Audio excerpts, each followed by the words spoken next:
Hello friends, welcome to Learning Concepts, where we learn the concepts of electrical engineering in a simple and interesting way. Hi, this is Kanai Kumar and today we'll study about the speed of the rotating magnetic field. Good morning दोस्तों, आज का जो topic है वो थोड़ा सा important इसलिए है क्योंकि इससे आपको कुछ न्यूमेरिकल क्वेश्चंस भी आते हैं। ठीक है, तो इस जो टॉपिक है इससे आपका बहुत सारा का क्वेश्चंस आता है। आपका चाहे ऑब्जेक्टिव क्वेश्चन हो, कॉम्पिटिटिव एग्जाम्स का हो या फिर आपका सेमेस्टर एग्जाम्स में, इसमें से न्यूमेरिकल क्वेश्चन हमेशा रहते हैं। ठीक है, तो थोड़ा सा इस टॉपिक को, बहुत ही सिंपल टॉपिक है, थोड़ा सा गौर से समझिएगा और इससे हम लोग कोशिश करेंगे कि न्यूमेरिकल किस तरह से आता है, किस तरह से पूछा जाता है, क्या इसका यूज़ है, वो आज हम लोग इसमें सीखेंगे। तो प्लीज़ आपसे रिक्वेस्ट है कि वीडियो को अंत तक ज़रूर देखें। ठीक है, तो स्टार्ट करते हैं।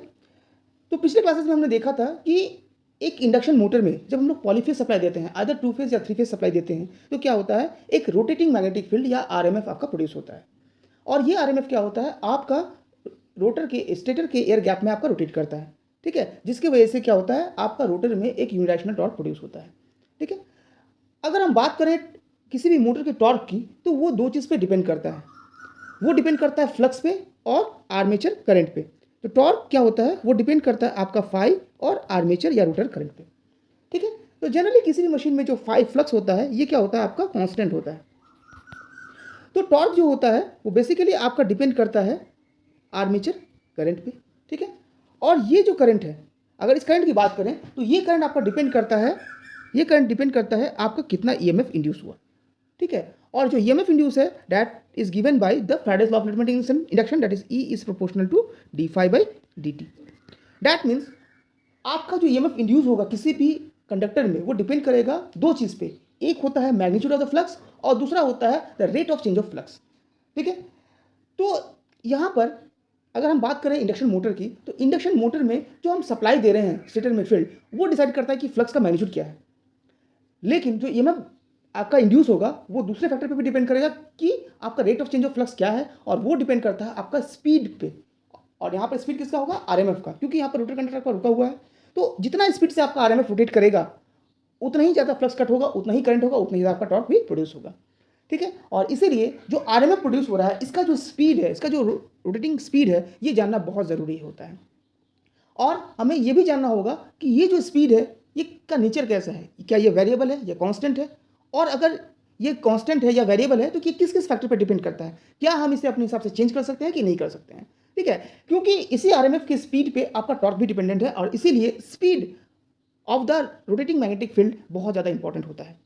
ठीक है, तो लेट्स फाइंड आउट कि what is the speed of the rotating magnetic field. ठीक है, तो मान लेते हैं कि एक इंडक्शन मोटर है जो कि जिसमें हम लोग सप्लाई दे रहे हैं। सप्लाई का फ्रीक्वेंसी क्या है, एफ है।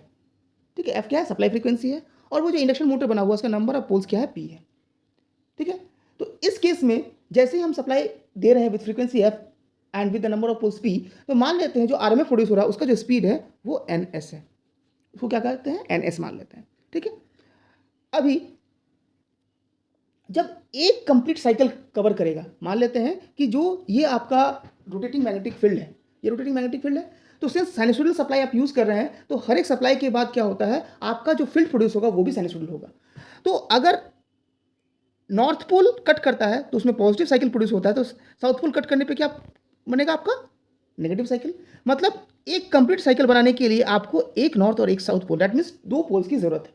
ठीक है, तो अगर ये मोटर आपका एक बार रोटेट कर रहा है, इन वन रोटेशन ये कितना साइकिल्स बनाएगा, that will be equal to P by two, that is number of poles divided by two. तो कभी भी जो आरएमएफ है वो कितना साइकिल्स बनाएगा एक रोटेशन में, वो होता है number of poles divided by two, क्योंकि एक नॉर्थ और एक साउथ मिलकर एक कंप्लीट साइकिल बनाएगा, तो दो पोल्स मिलकर एक साइकिल बनाएंगे, तो टोटल साइकिल कितना हो जाएगा, पी बाई टू। ठीक है, दूसरा चीज़ क्या है, अभी हम लोग क्या माने हैं कि इसका स्पीड क्या है, एनएस आरपीएम है, एनएस आरपीएम है। दैट मीन्स ये मोटर क्या कर रहा है, आपका एनएस बार फील्ड रोटेट कर रहा है 60 मिनट में।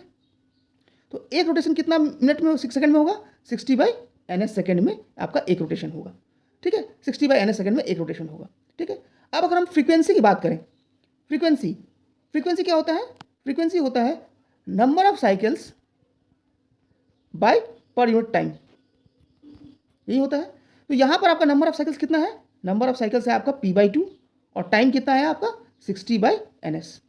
तो इसको अगर सॉल्व करेंगे तो ये आ जाएगा पी एन एस बाई 120। ठीक है, that means F is equal to क्या हो जाएगा, पी एन एस बाई 120, और यहाँ से आपका एन एस का स्पीड आएगा 120 of F by P. That means the speed of rotation of the R M F rotating magnetic field N S is equal to क्या होता है 120 एफ बाई पी. ठीक है, जैसा कि आप यहाँ पर देख सकते हैं, यहाँ पर आपका आया है 120 ऑफ एफ बाई पी.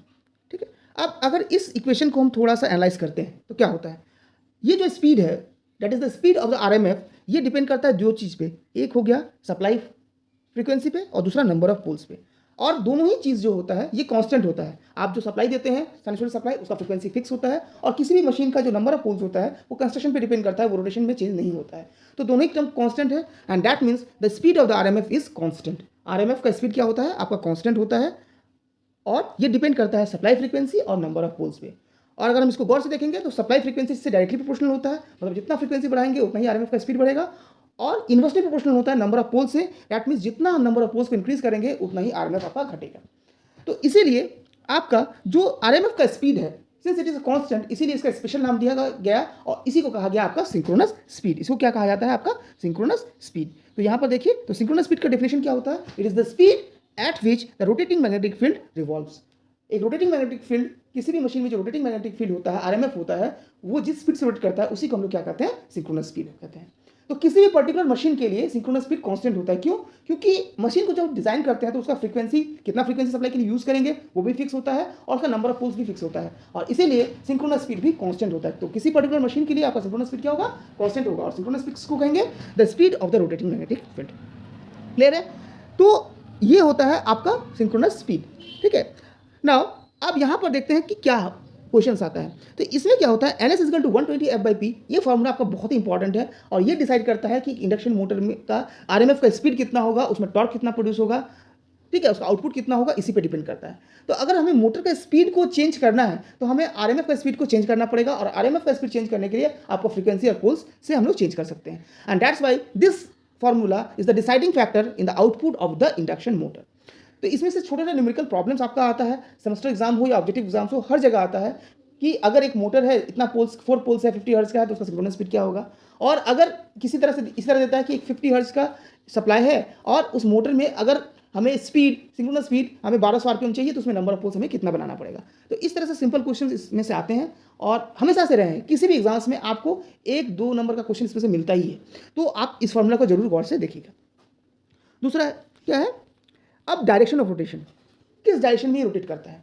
तो जैसे कि हम लोग प्रीवियस क्लास में देखे थे कि जब हम आरएमएफ का एनालिसिस कर रहे थे, जब 3 फेज सप्लाई के लिए, तो वहाँ पर देख रहे थे कि जिस डायरेक्शन में आपका फेज रोटेट कर रहा था, हम लोग क्या लिए थे, ये था आर वाई बी. तो आपका जो रिजल्टेंट आ रहा था वो कुछ इस तरह से आ रहा था, आप पिछले वीडियोस में देखिएगा.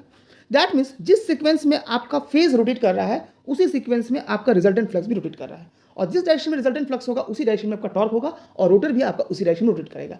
दैट मीन्स जो direction of rotation of magnetic field होता है वो डिपेंड करता है कि आपका फेज सीक्वेंस क्या है. फेज सीक्वेंस का मतलब क्या होता है, फेज सीक्वेंस का बेसिकली मतलब होता है कि जब हम 3 फेज सप्लाई लेते हैं तो 3 फेज सप्लाई में क्या होता है कि तीनों फेज एक साथ कभी भी मैक्सिमम वैल्यू पे नहीं जाता है, एक के बाद एक जाता है.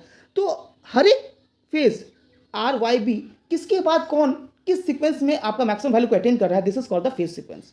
तो नॉर्मली जब हम लोग जो आर बी वाई होता है, this is considered as the positive phase sequence. अगर आपका phase sequence R B Y में फॉलो कर रहा है तो this is called the positive phase sequence, और अगर यही आर वाई बी को फॉलो कर रहा है तो this is called the negative phase sequence. को क्या कहा जाता है, नेगेटिव फेज सीक्वेंस. ठीक है, तो यहां पर अगर गौर कीजिएगा तो हम लोग क्या कर रहे हैं कि फेज सीक्वेंस को चेंज करना है तो किसी भी एक फेज को आपस में इंटरचेंज कर दीजिए, बी से वाई को, वाई से बी को. ठीक है, तो इसके आधार पे क्या होगा, आपका फेज सीक्वेंस चेंज होगा, और फेज सीक्वेंस अगर चेंज हो जाएगा तो रिजल्टेंट फ्लक्स का डायरेक्शन भी चेंज हो जाएगा, और रिजल्टेंट फ्लक्स का डायरेक्शन चेंज होगा तो टॉर्क चेंज होगा, और टॉर्क चेंज होगा तो मोटर का रोटेशन का डायरेक्शन भी चेंज हो जाएगा. तो यहां से हमें पता चलता है कि एक मोटर का अगर रोटेशन का डायरेक्शन हमें चेंज करना है तो what we have to do, we have to simply interchange any 2 phase. हम लोग को कोई भी 2 फेज को आपस में इंटरचेंज करना है. यहाँ पर एक चीज़ और समझ लीजिए कि अगर आप तीनों फेज को आपस में इंटरचेंज कर दीजिएगा तो फिर से फेज सीक्वेंस आपका सेम रह जाएगा. फॉर एग्जांपल जैसे मान लेते हैं आर बी वाई है, आपने पहले क्या किया, बी को वाई से चेंज किया और वाई को आर से चेंज कर दिया. तो पहले बी को वाई से चेंज करते हैं तो आर वाई बी हुआ. ठीक है, और फिर को बी से हम लोग आर को चेंज कर देते हैं तो क्या हो जाएगा, यहाँ पर बी आ जाएगा, यहाँ पर वाई आ जाएगा आर. तो देखिए आर बी वाई सीक्वेंस क्या हो गया, आर बी वाई. तो फिर से वही सीक्वेंस आया जो पहले था वही आ गया। तो यहाँ पर क्या हो गया, फेज सीक्वेंस चेंज नहीं हुआ तो रोटेशन का डायरेक्शन भी आपका चेंज नहीं होगा। तो ऑलवेज याद रखिए क्या कि जब भी हमें रोटेशन का डायरेक्शन चेंज करना होगा we have to change only 2 phases. हम लोग को कोई भी 2 फेज चेंज करना होगा, इंटरचेंज करना होगा। तीनों फेज चेंज करने से फिर आपका रोटेशन का डायरेक्शन सेम रह जाएगा। ठीक है, सो दीज आर, ये 2 बहुत ही छोटे टॉपिक्स हैं, लेकिन इनमें से बहुत ज़्यादा क्वेश्चंस आपका एग्जाम्स में आता है। ठीक है, बहुत ज़्यादा क्वेश्चंस आता है, जैसे कि आपका न्यूमेरिकल्स आता है कि हमें कितना फ्रीक्वेंसी जनरेट करना है, कितना फ्रीक्वेंसी होगा, ठीक है, आपका स्पीड कितना होगा, ये सारा चीज़ आता है। प्लस अगर हमें किसी भी मोटर का रोटेशन को चेंज करना है तो फेज सीक्वेंस को ऐसे चेंज कर सकते हैं। ठीक है, तो आई होप आपको ये टॉपिक समझ में आया होगा। अगले क्लासेस में हम लोग और नए नए टॉपिक को करेंगे और इंपॉर्टेंट टॉपिक्स, क्योंकि इसके बाद जो भी टॉपिक्स आता है उसमें आपका न्यूमेरिकल्स आता है, तो उसको भी हम लोग डील करेंगे। ठीक है, तो अगर किन्हीं को भी किसी भी टॉपिक में कोई भी दिक्कत हो तो प्लीज़ कमेंट कीजिए कमेंट सेक्शन में, and do like and share and subscribe to my channel. Thank you.